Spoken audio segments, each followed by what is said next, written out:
जय हिंद साथियों, कैसे हैं आप सब। आई होप आप सब अच्छे होंगे, स्वस्थ होंगे। मैं दिनेश यादव एक बार फिर से स्वागत करता हूं आप सबका आपके अपने यूट्यूब चैनल पर।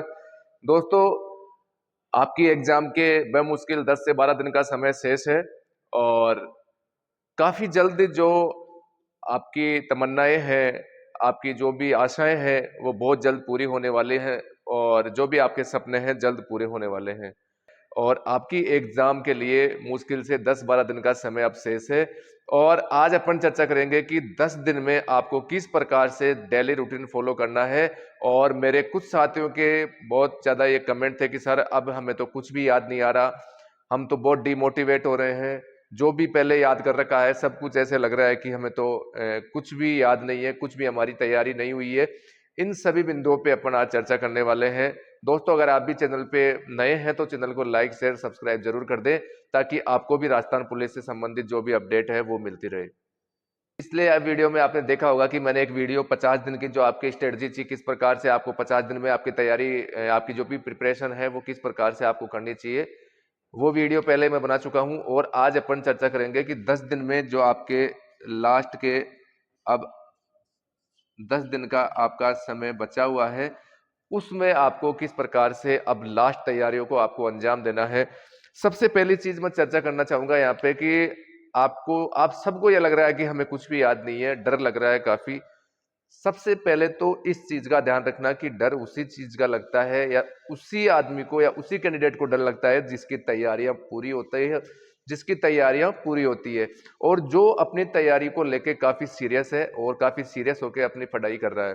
डर उन्हीं को लगता है। आपने देखा होगा कि कई बार आप एग्जाम देने के लिए जाते हैं, आप गए भी होंगे, बिना तैयारी के जाते हैं तो आपको किसी भी प्रकार का कोई डर नहीं होता और उस समय आपने देखा होगा कि आपका पेपर बहुत अच्छा जाता है। और जब आप तैयारी के साथ जाते हैं तो डर बिल्कुल लगेगा और ये हर किसी को लगता है, चाहे वो किसी भी प्रकार की तैयारी कर रहा हो। तो ये तो एक फेज है आपकी लाइफ का और इसको आपको पार करना ही करना होगा, इससे आपको डरने की जरूरत नहीं है। डर लग रहा है तो वो कोई खास बात नहीं है। और फिर है दूसरी चीज कि सर हमें कुछ भी याद नहीं है। ऐसा नहीं है दोस्तों, एक ये मानवीय स्वभाव है कि वो अपन को लगता ही है कि कुछ भी अपन को याद नहीं है। लेकिन जैसे ही आप एग्जाम हॉल में बैठेंगे कि आप को वो चीजें अगर आपने पढ़ रखी है बढ़िया तरीके से, तो अगर आप ऑप्शन देखेंगे या ऑप्शन में आपको जो आपने पढ़ा हुआ है वो आपको जो क्वेश्चन है आंसर है आपको मिलेंगे, तो आपका वो डर धीरे धीरे दूर हो जाएगा। अब सबसे पहले मैं बात करूंगा आपको, सबसे पहले अपन बात करेंगे कि अब इस 10 दिन में आप क्या करें। सबसे पहली चीज है, अगर आप ये सोच रहे हैं कि मैं और पढ़ लूं, मेरी ये चीजें कमी रह गई, मेरा इतना सिलेबस रह गया, दोस्तों तैयारी के लिए चाहे आपको कितना भी समय दे दो, अगर अब आपको बोल दे कि आपको 6 महीने और दिए जाते हैं और 6 महीने बाद में अगर एग्जाम लगेगी, तो वही दिन जो आज आपको लग रहा है कि कुछ भी याद नहीं है, थोड़ा सा टाइम और मिल जाता, वही दिन जरूर आपको उसी दिन 6 महीने बाद में भी लगेगा। तो ऐसा नहीं है, तैयारियां के लिए जो समय होता है वो कभी भी पूर्ण नहीं होता है, बिल्कुल लिमिटेड समय में ही तैयारी होती है। अब आपको करना क्या है कि कुछ भी नया पढ़ने से एक तो बचना चाहिए आपको। मैंने बार बार में यही चीज बोली है, आप ये मत सोचो कि मुझे ये भी पढ़ लूं ये भी पढ़ लूं मुझे कुछ भी याद नहीं है, ऐसा नहीं है। जो चीज आपकी सबसे अच्छी तैयारी की है, जिस सब्जेक्ट की आपने सबसे अच्छी तैयारी की है, उसका 10 दिन में और रिवीजन करो और उस पर फोकस करो। एक चीज मैं उन उन लोगों से कहना चाहूंगा, उन मेरे जो भी भाई बहन है उनसे मैं कहना चाहूंगा, अगर आपने टेस्ट नहीं दिया है एक भी, तो अब ये समय आ गया है, आप 1 या 2 टेस्ट तो देकर जरूर जाना, जिससे कि आपको लगे जो छोटी छोटी वहां गलतियां होगी आपसे वो दूर हो सके। आपको ये लगे कि हाँ मैं कहाँ गलती कर रहा हूँ, कहाँ मुझे ज्यादा टाइम लग रहा है, कहाँ मुझे ये गलतियां नहीं करनी है और किस प्रकार से आपको पेपर वहां पे सोल्व करना है, वो मैं आपको अभी बताता हूँ यहाँ पे। ये चीजें अगर आप टेस्ट मॉक टेस्ट में करेंगे तो वो चीजें आपको वहां पे एग्जाम हॉल में उन चीजों को इम्प्लीमेंट करना होगा, ताकि आप जो वहां पे शुरुआत में आप गलतियां करेंगे उनसे आप बच सके। करना क्या है आपको, सबसे पहले मैं बता दूं पेपर किस प्रकार से आपको सोल्व करना। अगर आप मॉक टेस्ट दे रहे हैं तो ये चीजें भी आप एक बार जरूर करके देखना कि आपको इस चीज का बेनिफिट क्या होता है। सबसे पहली चीज, अगर आपके 150 क्वेश्चन है, ठीक है, अगर आपके 150 क्वेश्चन पेपर में है, अगर आप क्वेश्चन करना 1 नंबर से स्टार्ट करते हैं, पहले क्वेश्चन से फिर दूसरा, फिर तीसरा, फिर चौथा। अब आपको करना क्या है, सबसे पहले आप लेना अपने 50 क्वेश्चन तक। आपको करना क्या है, सबसे पहले 50 क्वेश्चंस को आपको देखना है और 50 क्वेश्चंस में उन क्वेश्चन को करना है जो आपको बिल्कुल आते हैं। हो सकता है कि आपका पेपर रैंडम भी आ जाए, हो सकता है कि आपका जैसे कि सब्जेक्ट वाइज भी पेपर आ जाए, ऐसे कोई कह नहीं सकता अभी। सबसे पहले मान लीजिए, अगर आप सबसे पहले मैं बात करूंगा, अगर सब्जेक्ट वाइज आपका पेपर आता है, अगर आपका सब्जेक्ट वाइज पेपर आता है तो सबसे पहले आपको करना है आपके जीके के पोर्शन को। सबसे पहले आपको अपने जीके के पोर्शन को फिनिश करना है। उसके बाद में अगर आप जाओगे रीजनिंग के पोर्शन पे, आपको जाना है। रीजनिंग आपको बाद में करनी है, सबसे लास्ट में आपको रीजनिंग ही करनी है। और यहाँ पे करना क्या है, अगर मान लो यहाँ पे आप करते हैं रीजनिंग और कंप्यूटर के, यहाँ पे 60 क्वेश्चन है और फिर यहाँ पे आपके बच गए 90 क्वेश्चन। तो अगर सब्जेक्ट वाइज पेपर आता है तो सबसे पहले इनको कंप्लीट करना है और फिर इनको कंप्लीट करना है। और रीजनिंग में आपको करना क्या है, पेपर आपको हमेशा 2 चरण में पूरा करना है। आपका 2 राउंड तो आपके पेपर के होने ही होने चाहिए। सबसे पहले उन क्वेश्चन को करना कि आपको क्वेश्चन आते हैं। इसका फायदा क्या होगा मैं बताऊं आपको। मान लीजिए आप नर्वस है काफी, अगर आप रीजनिंग आपने करना स्टार्ट किया या जीके आपने करना स्टार्ट किया, अगर आप किसी क्वेश्चन में सोचने लग गए, आपने टाइम लगा दिया, तो लास्ट में आपके पास में टाइम भी नहीं बचेगा और आपके दिमाग पे जो प्रेशर है वो और हावी होगा।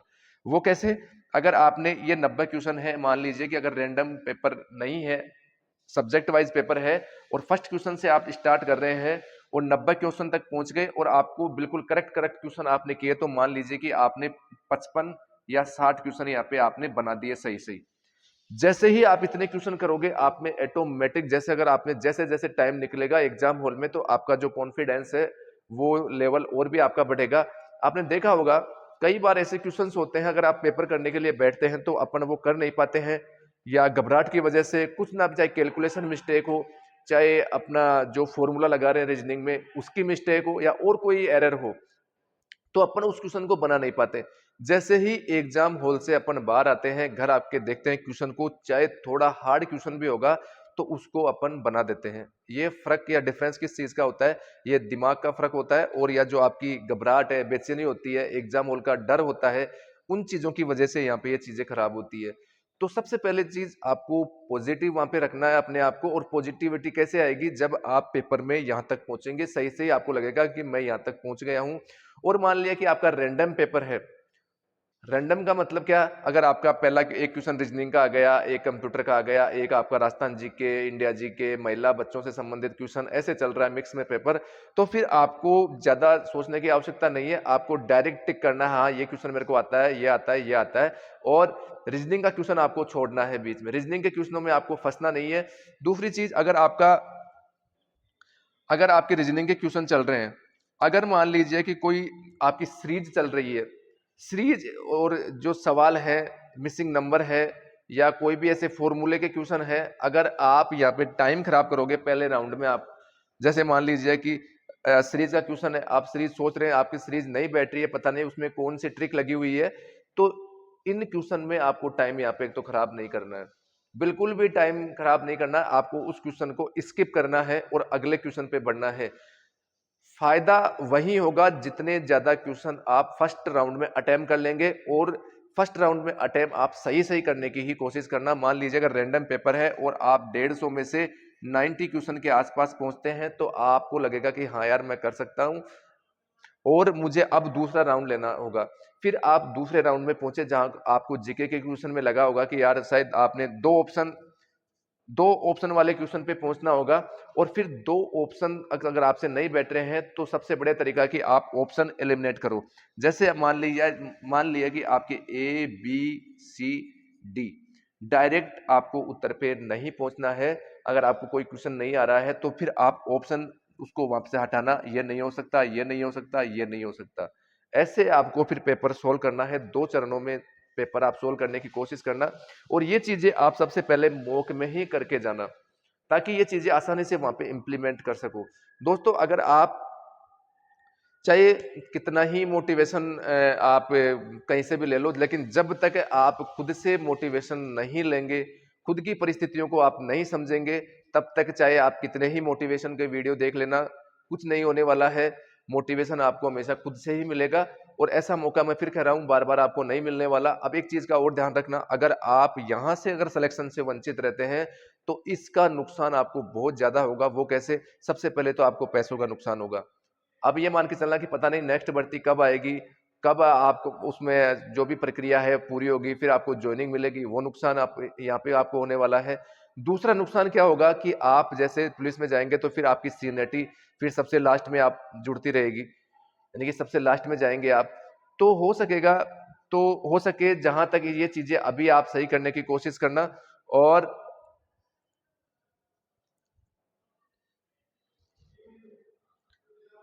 और दोस्तों, ये मौसम अभी बहुत भयंकर, अभी गर्मी पड़ रही है राजस्थान में, टेम्परेचर 50 डिग्री के आसपास में है, तो बॉडी को डिहाइड्रेट होने से रोकना, कहीं घूमने फिरने से आपको बचना होगा।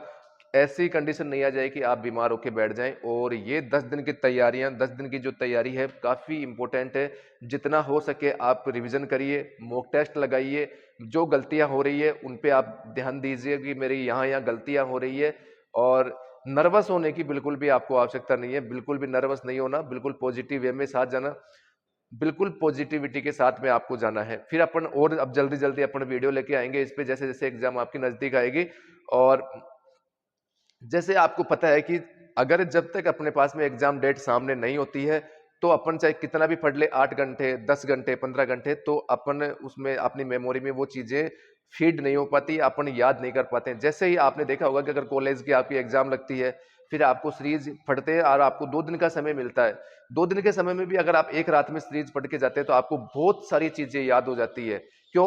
क्योंकि आपका आप पूरे डेडिकेशन के साथ में और पूरी ईमानदारी के साथ में पढ़ाई करते हैं, तो वो चीजें आपको दिमाग में फटाफट याद होने लगती है। ऐसा समय ही अब ये 10 दिन का समय आपका बचा हुआ है, जितनी चीजें आप निकाल सकते हैं आंखों के सामने होके, अब आपको रटना नहीं है, जितनी चीजें आंखों के सामने से निकालोगे आप, वो चीजें एग्जाम हॉल में जरूर आपको याद आएगी। और अगर आप ये सोचते हैं कि मैं रटन विद्या करके जाऊंगा, रटना नहीं है, केवल फटाफट अपने सिलेबस को कंप्लीट करना है।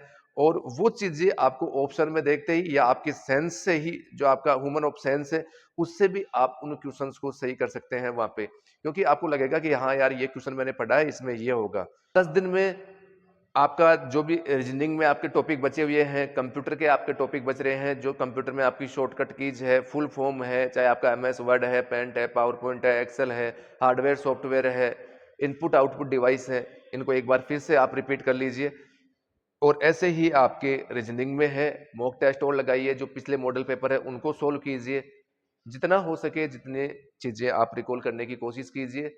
ठीक है दोस्तों, आज के लिए इतना ही। एक और वीडियो में अपन मिलते हैं नई जानकारी के साथ में। ठीक है दोस्तों, जय हिंद, जय भारत।